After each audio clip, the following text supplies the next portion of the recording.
Morning!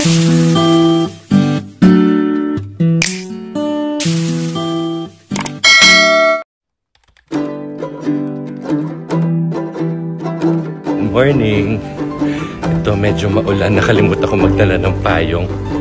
Dito kami sa condo ni John ngayon. And then, punta ako kay Amara. Si John may inaayos kasi bago to.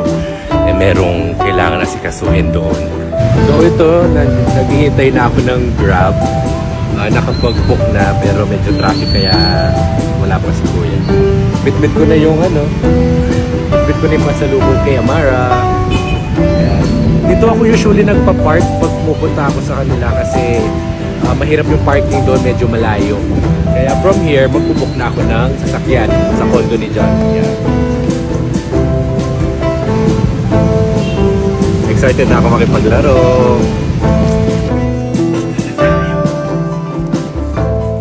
Hindi ko alam, wala yata si Mami Sarah ngayon, may work siya.